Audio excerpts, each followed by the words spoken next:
Today is March 2nd, 2019. This is the first day of our Jataka session back at the Toronto Zen Center after our 2-year vacation. Well, you worked hard.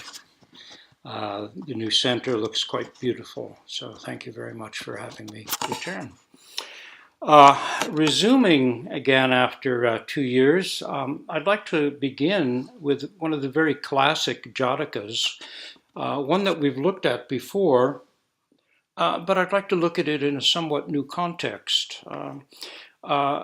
It's the Tigress, and in this Jataka, the human bodhisattva connects with and responds to an animal and its needs.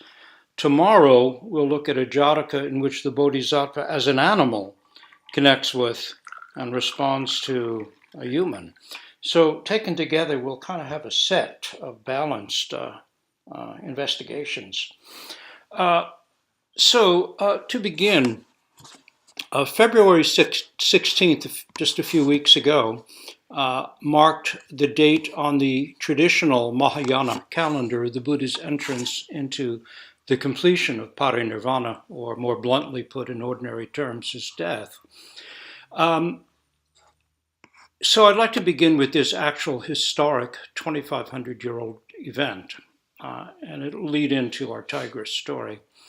Nirvana literally means blown out, the way a candle's flame is blown out. Nirvana is the blowing out of the flames of greed, anger, and self-centered ignorance.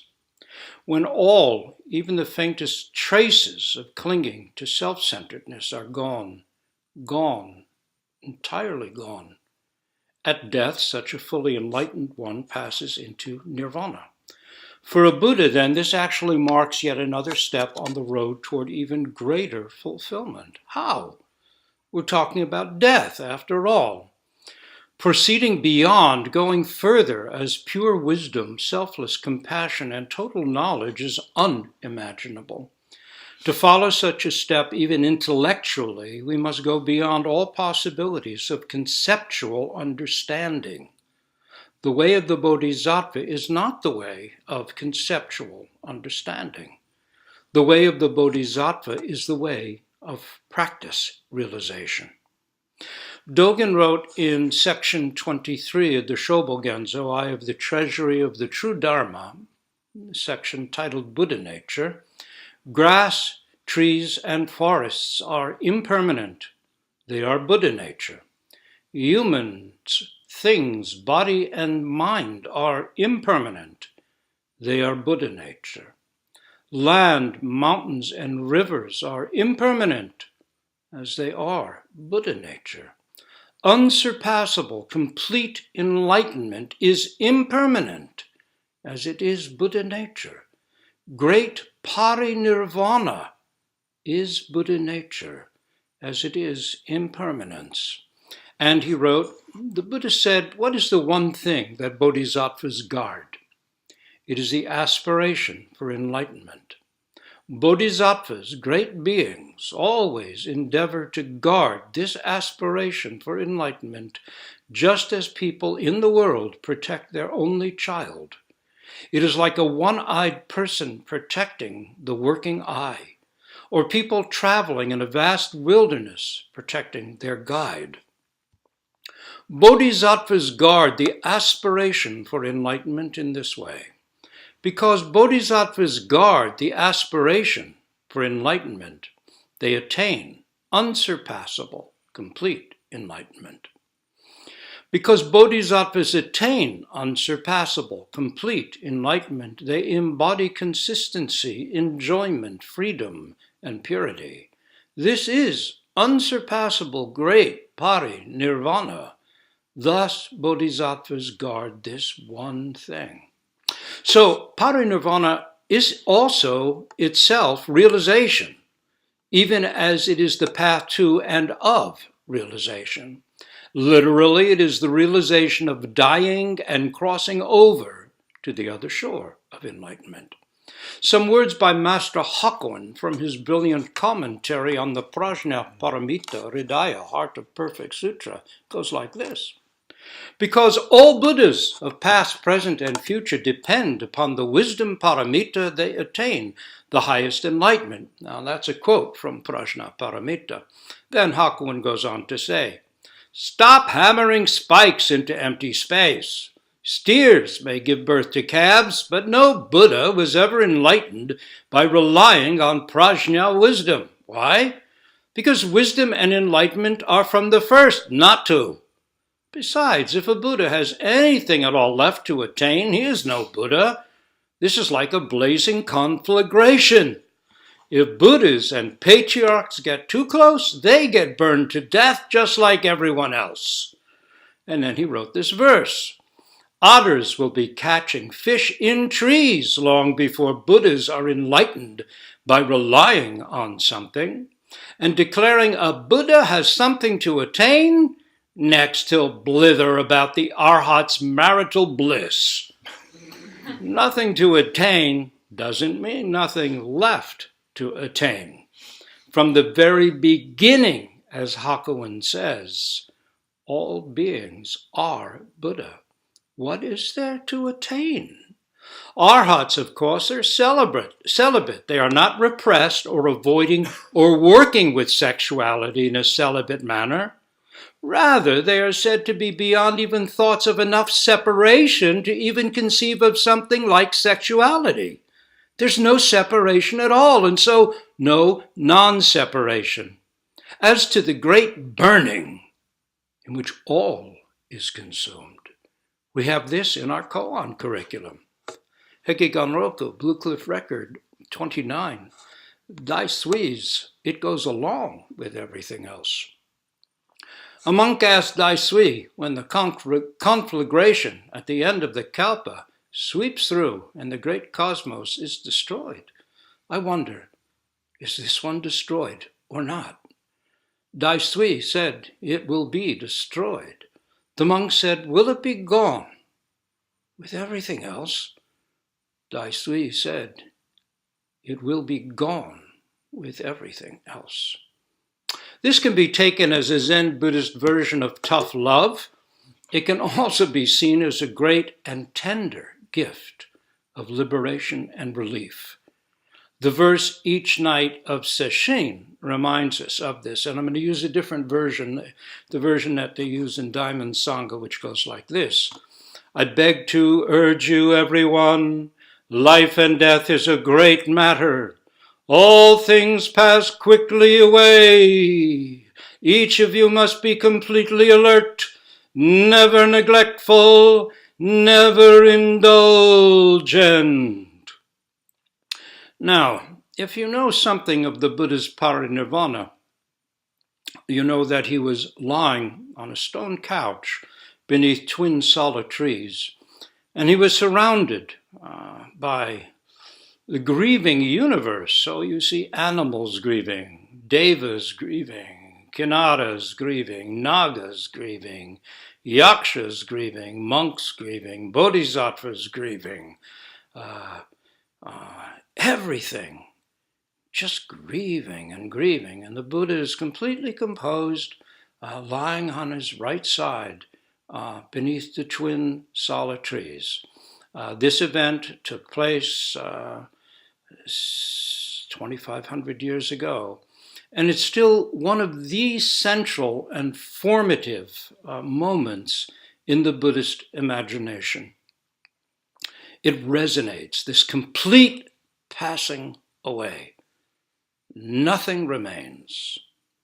Of course, his ashes, once he was cremated, were divided into, I think, 8 piles, put in jeweled containers, and distributed among the families, the groups, the places that he was traveled and taught the most. So this is the background for our Tigress Jataka.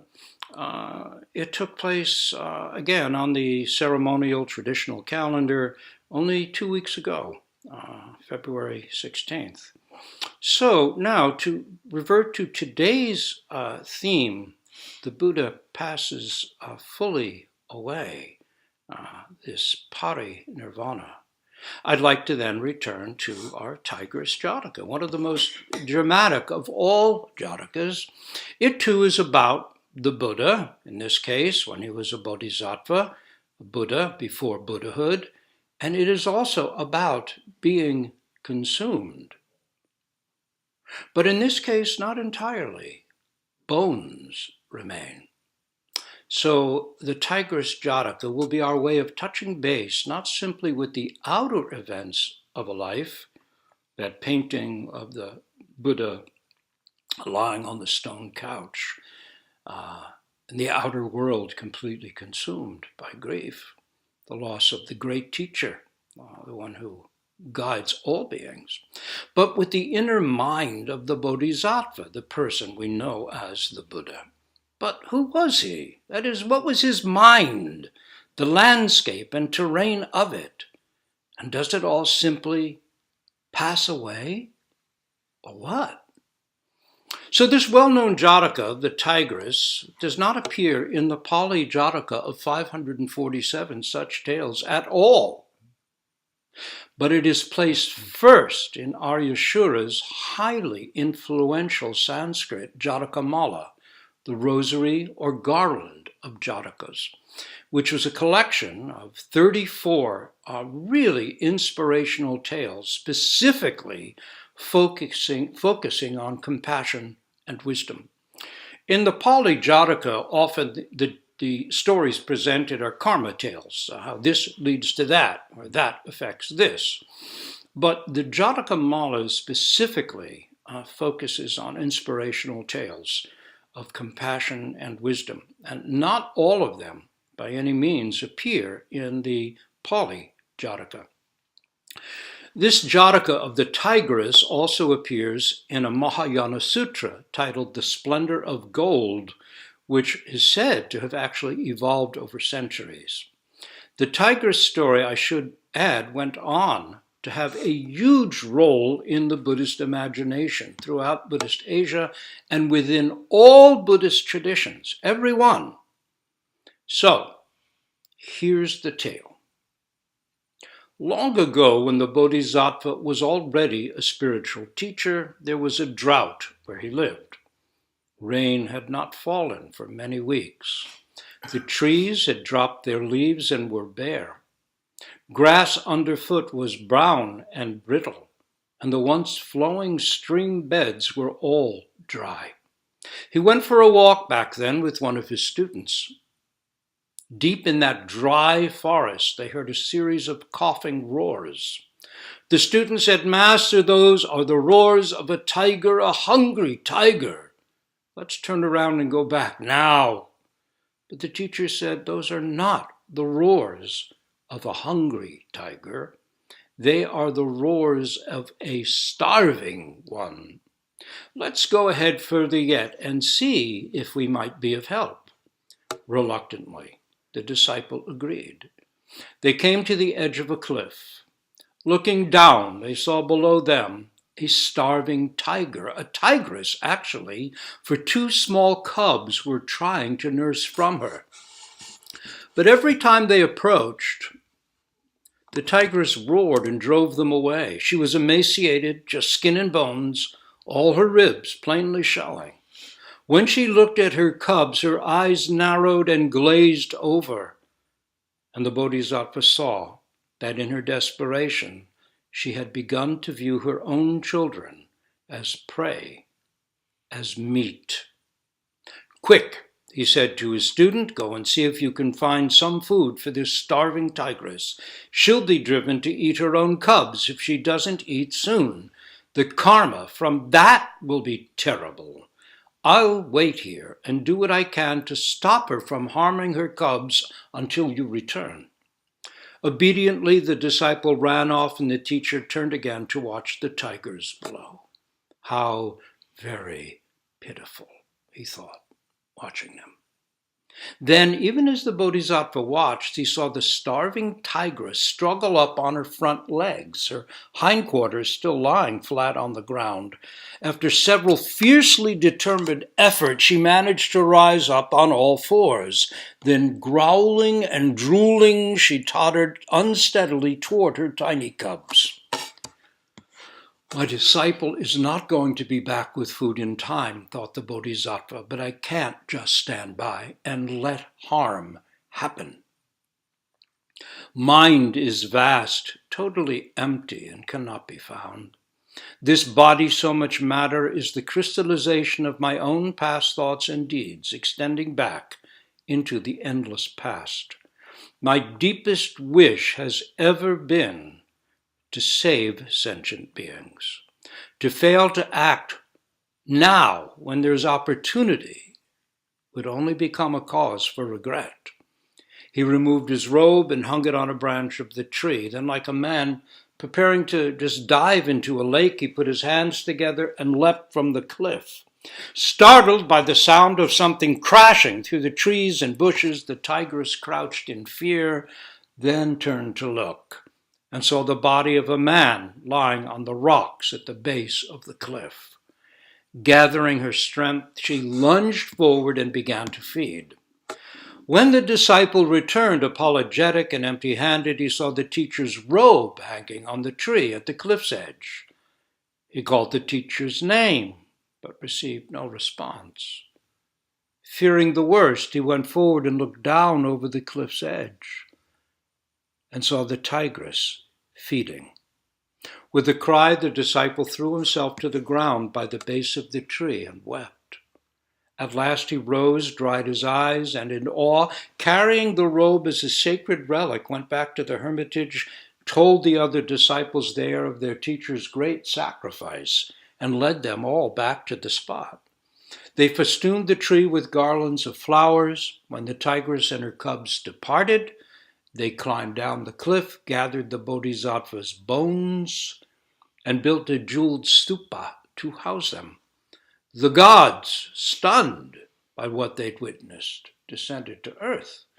They covered the ground where the Bodhisattva's body had been devoured with precious incense, sandalwood powder, and heavenly perfumes.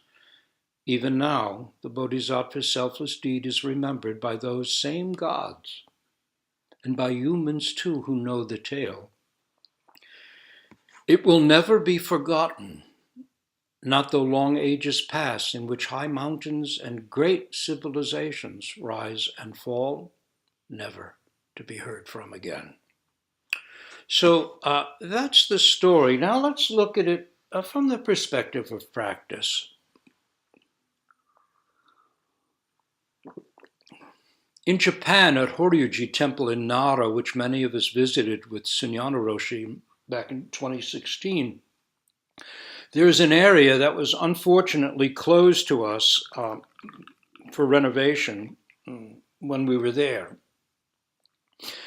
In that area that was closed off is a small 7th century portable wooden traveling shrine or altar called the Tamamushi Shrine.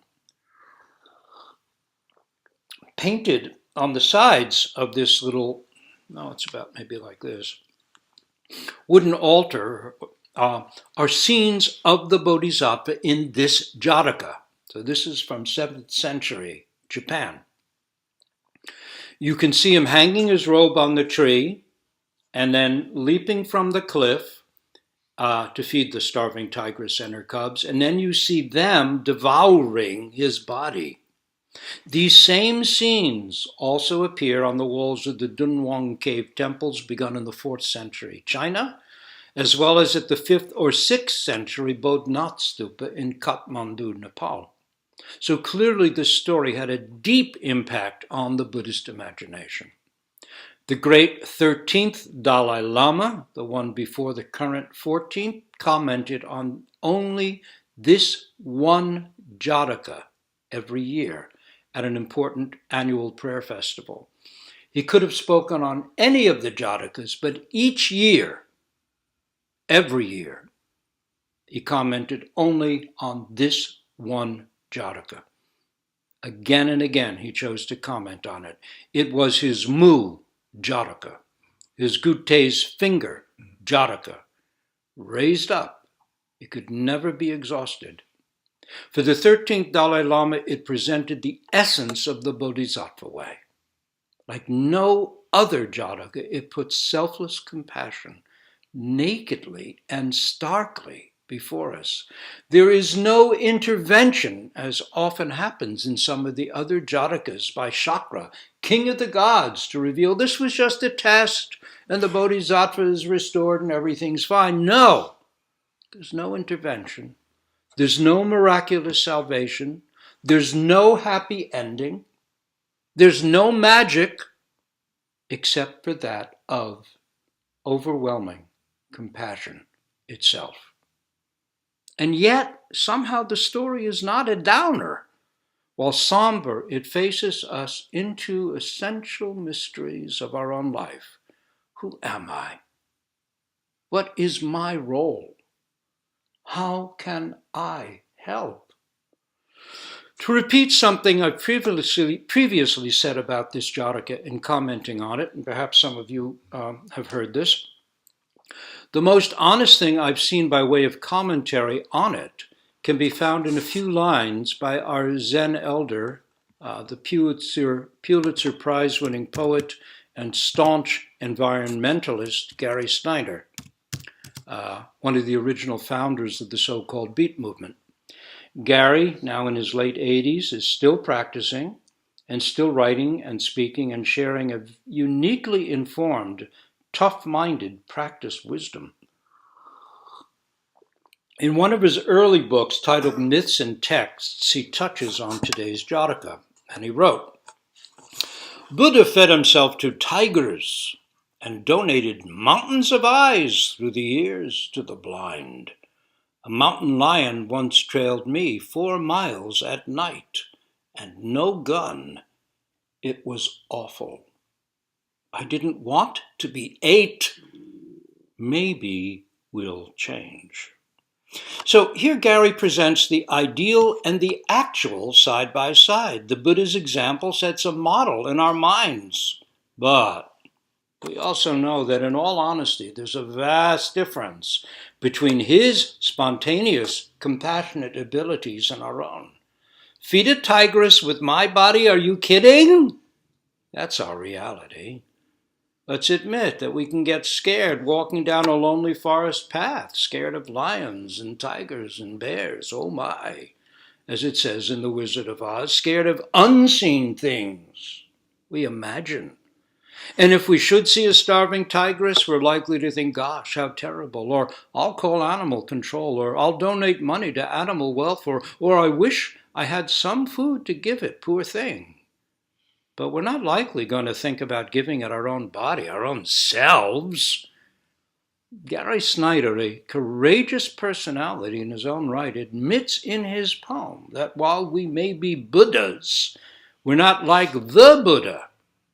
And then he adds, maybe we'll change.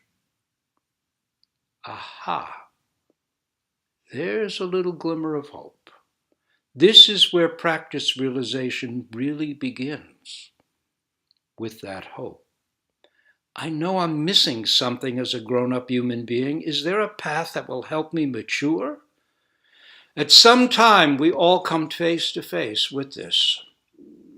And what we find there, if our luck and our karma hold, is the path of the Bodhisattva, which literally means wisdom being. Bodhi is wisdom, sattva is being. But it doesn't mean smart being. That's not the wisdom it's talking about. It's not about intellect. It means grown-up being. The way of the Bodhisattva is the way of the growing up being, or the grown-up being, one who has matured beyond self-centeredness. The way of the Bodhisattva is simply the way of the growing up being. That is the wisdom being. Well, we're not like the Buddha, not able to do what he does. Just having this image of selfless compassion awakens something real or realer in us. While we're not going to jump from cliffs to feed starving tigers, maybe we will more fully dedicate ourselves to realizing what is best, deepest, and truest in ourselves and acting on it as best we can. As best we can means at this point, we won't be perfect. We'll never be perfect if by perfect we mean 100%. The Buddha himself, tradition says, and this is a point that Aitken Roshi especially like to emphasize, the Buddha is only halfway there. The Buddha himself is only halfway there. But seeing clearly into this also means that halfway can be quite complete. It is not necessarily talking about progressions or futures, that halfway there. Don't simply slip into a progressive stance. While progression, that is moving from milestone to milestone, is true, it is not the whole story. The Buddha is only halfway there, has a much more present point, central to practice realization itself. In any case, recognizing our shortcomings, the limited places we're at, maybe because of this Jataka, we'll become a bit more motivated to risk a leap from our own stuck, self-centered cliffs. Maybe we'll become a bit more determined to keep at our practice, no matter how long it takes, how hard it seems, how challenging it is.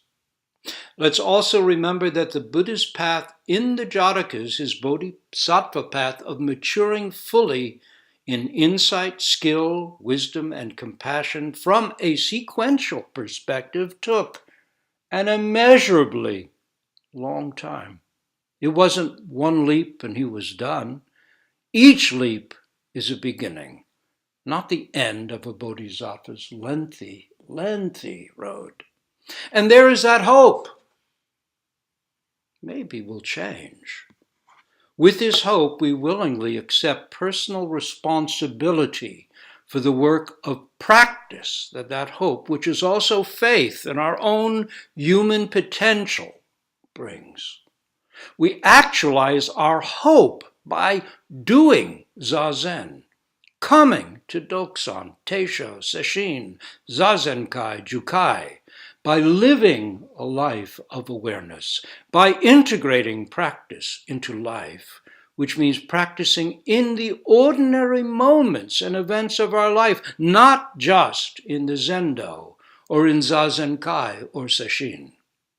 We own our errors and we get up and try again. We commit ourselves to the practice realization of the Mahayana, literally great way, the way that moves, encourages, and carries all beings, not just human beings. Hence, we see the Bodhisattva taking many animal forms in the Jatakas, even tree forms. The Teishos that I did for Sunyana Roshi's Sesshin a couple of weeks ago in Costa Rica dealt with Jatakas in which the Buddha is the consciousness of a tree. And perhaps next year we'll look at those Jatakas. They're quite interesting, given our growing awareness of the life of trees that science is revealing. The consciousness of trees, and this is a 2,500-year-old Jataka tradition that was already saying that. So the Buddha's example opens our door to real practice. Practice opens the door to the possibility of living freer from the habitual me, myself, and I self-centeredness that limits and weighs us down. Indeed, that spills out from each of us so that our habitual self-centered needs, demands, and judgments limit and burden others. Though the road to full maturity, full enlightenment, completely selfless, compassionate, and wise understanding and action is very long, every day we can do our best to make it real. How? By practicing sincerely, by questioning our koan, attending to this breath, renewing our 4 great bodhisattva vows for all, which does not mean simply reciting the 4 vows, also known as great vows for all, but doing our best each day to live them, embody them, and so make them real. For us, this typically means small personal acts arising from brief moments of intimacy. Intimacy is another traditional Zen word for realization. It will not mean jumping from cliffs to feed tigers. It may mean apologizing for errors, listening to criticism, taking out the garbage. We start where we are. We continue as we are. We won't become someone different. But slowly we can become less self-centered and more who we truly are. We choose to practice and to continue that practice in the midst of work and family responsibilities. When there's a quiet moment, we count this breath, experience this breath, return to this koan, and let all else go just for a minute, right where we are. This is during our day, when we're working, when we're living, when we're not in sesshin. There can be momentary momentary breath counting. There are moments in each day where we can take this up and be fully present. No one will know it. It's not written in electric lights around us. Just, hello? The phone rings and there we are. There we are. So, momentarily dropping self-centeredness is committed practice. Moment by moment is committed practice. It is where we begin interacting with all around us in more present, less self-involved, self-absorbed ways. This is our version of leaping from an isolated, lonely cliff. On the job, at home, moment by moment, dropping self-centeredness, a life of greater generosity can begin. The journey of 1,000 miles, as we all know, begins with the first step, no matter how small, how seemingly tiny. While ripeness is all, to quote Shakespeare, actually, sincerity is all, and ripeness follows. The Tigress Jataka also appears in our koan curriculum. Juan Wu, that would be Engo in Japanese, in commenting on case 96 of the Hekigan-roku, Blue Cliff Record, Pian Lu in Chinese, Jiao Chu's 3 turning words, turns to the Jatakas as a source of encouragement. In the commentary by Engo, Juan Wu in Chinese, Wei Ke, who is to become Bodhidharma's great disciple, thinks, as imagined by Juan Wu, when people of ancient times sought the way, they broke their bones and took out the marrow and shed their blood to appease hunger, spread their hair to cover mud, threw themselves off cliffs to feed tigers. Even of old, they were like this. What about me? What about me? What will I do? These are all Jataka references, right there in Hekigan-roku, including the Jataka of the Tigress. Wei Ke, inspired by the Buddha's past life actions in the Jatakas, will not give up. Instead, he steps courageously forward even to more deeply and fully committed practice. Zen Master Dogen makes a solid point of referencing this entire sequence of Jataka thought imaginings in the section of his Shobogenzo titled Continuous Practice. So Dogen makes use of this as well, talking about this Jataka in this series that's in the Hekigan-roku. Antoine de Saint-Exupéry, pilot, writer, author of The Little Prince, was told by the French government to stop flying his dangerous, ongoing reconnaissance missions during World War II. They said he was needed as a writer and that he had to survive as a national treasure for the French people. He replied that he was a pilot and he would fly. He died on such a mission. You can read a superb book by him about why he chose to give himself to the tigress of his time, titled Flight to Arras. Here's a quote Saint-Exupéry left for us out of his vision of a selfless life. It's from another book of his, Wind, Sand, and Stars, and it goes like this. And we'll make it gender neutral. When he wrote it, it was what saves a man, but we'll make it what saves a person. What saves a person is to take a step, then another step. It is always the same step, but you have to take it. It is always the same step, but you have to take it. Giving breath to our practice life by counting.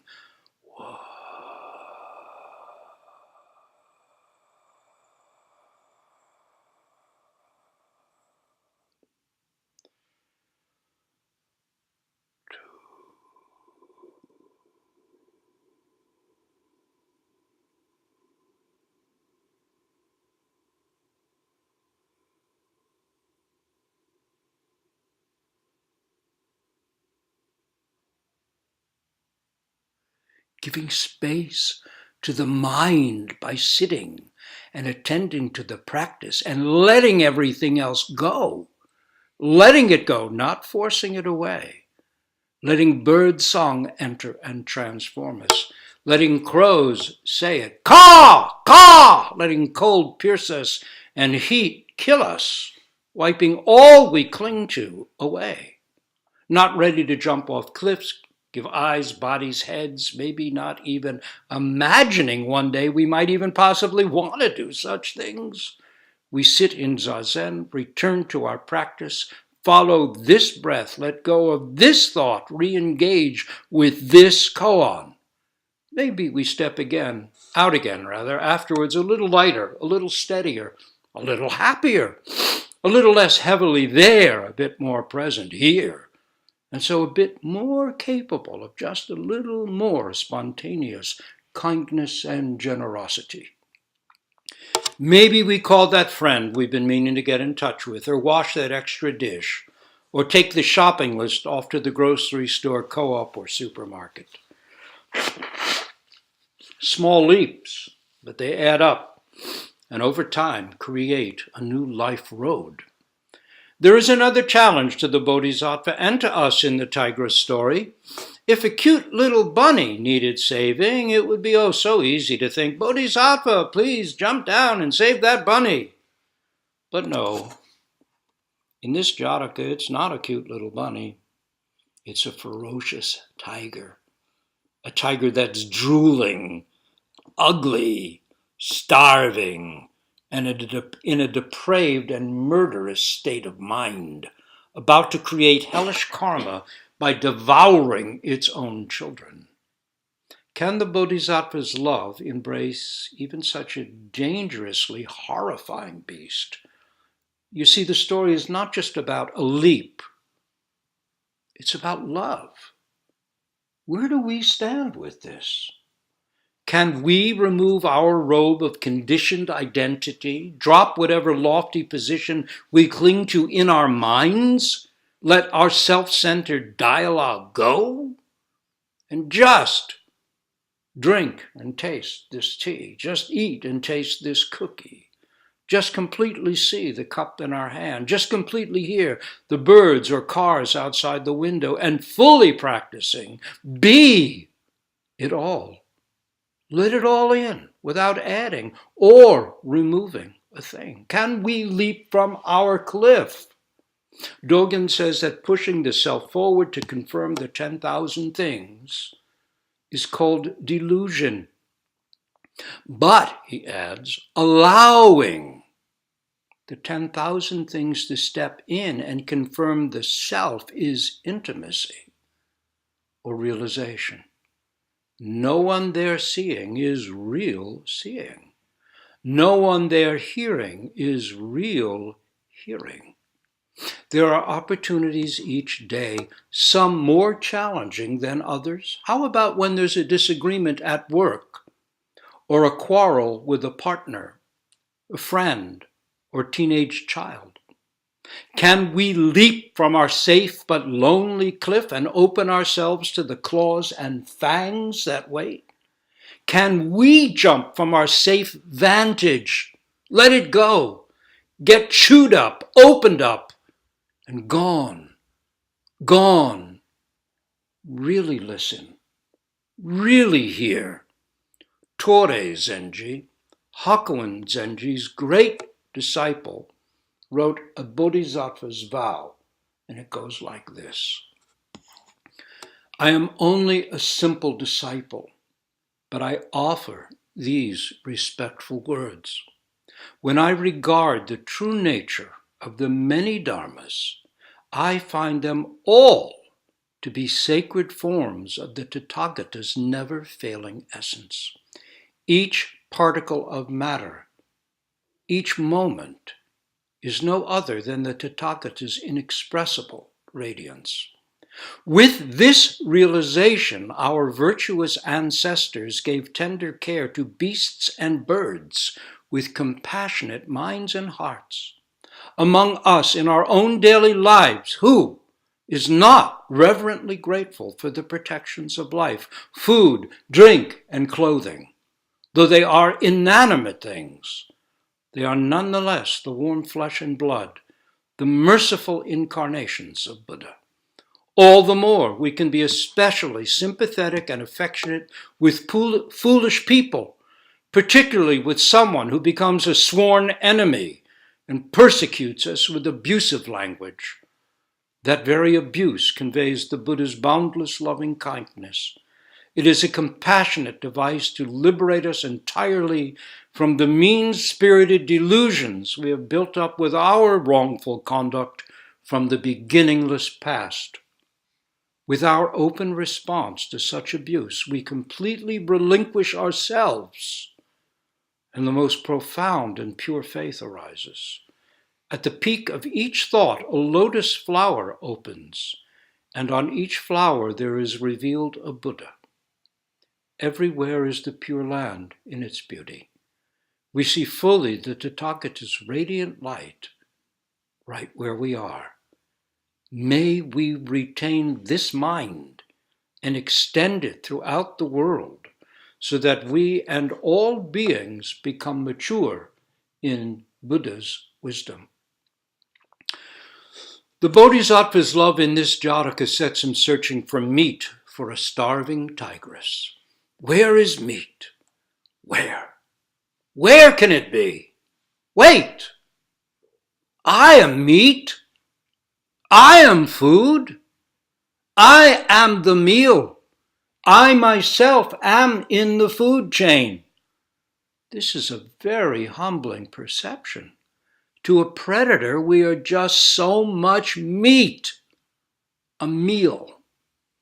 Years ago, when my daughter Aria lived in Montana, she was walking with a friend in a forest when they noticed how very quiet it was. They turned and looked and saw a mountain lion stalking them. For 10 terrifying minutes, it kept up, eyeing them for its dinner. For those 10 minutes, they were just so much meat. Eventually, other people, hikers and runners, came along, and together they made one very big-seeming body, a body with many heads and arms and voices. and the lion simply vanished. Forget your degrees, your practice, your accomplishments, your hopes, wishes, dreams, aspirations. To a predator, you are meat. If you don't believe it, ask the mosquito. She knows. And yet, isn't this difficult recognition, I am meat, I am food, really about love?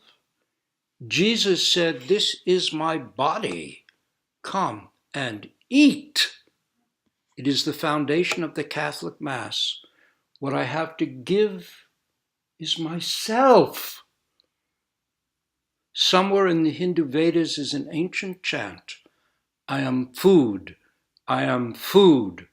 I am food. I am the offering.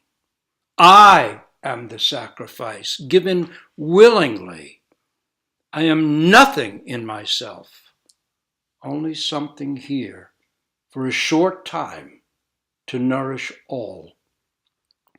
So one day we don't hold back. We leap and we're eaten. Wonderful! For a timeless instant, gone, gone, entirely gone. It could happen in the zendo, or while taking a walk, eating a meal, talking to a friend, taking a class, cooking dinner, riding a motorcycle, answering the phone, or anywhere. Classical Buddhism is literal. Zen is not. The world steps in. The 10,000 things step in. We are gone, eaten up completely in the blink of an eye. There is only this star, this cloud, this pebble, this tree, this road, this snow falling, this river, this perfume of incense, the snow crunching underfoot, the cold wind blowing. It's a liberating moment, a peak, a milestone. But we don't live on peaks. It's totally empty up there. So we head down, get our feet back on solid ground, and start to walk the endless ups and downs, peaks and valleys of life. Not just hanging in there, integrating practice, but actively and unself-consciously maturing it. The Tigress Jataka embodies and at the same time perfects the perfection of selfless generosity, the core paramita, dana paramita, in one dramatic swoop. With that one leap from the cliff, self-centered concerns drop away. But many small leaps came before it, and more will come after. The Buddha gets there one step at a time, one breath at a time, one life challenge at a time, one round of zazen at a time, one koan at a time, one doksan at a time, one sesshin at a time. Yet Buddhist tradition adds, let us recall, that even he, Shakyamuni Buddha, is only halfway there. What? The fully enlightened Buddha himself is only halfway there? How could that be? How endless is this so-called endless path we're on? What does it mean? Is it bad that after all this time, all those lives, all those jatakas, all those moments of dedicated practice realization, all those leaps, the Buddha is still only halfway there? Or even more to the point, will he always be only halfway there? Will we? There are two aspects to examine. One is that progressive stance. Practice realization is so limitless that wherever we are only halfway there. On we go, milestone after milestone, and yet the way still extends endlessly before us. And this includes even for the Buddha, halfway there. Wow! This should and does awaken some awe. The second aspect is not about progressive practice. Shakyamuni himself is only halfway there, is a statement of profound intimacy, pointing directly to the reality of practice realization right now, at this very moment.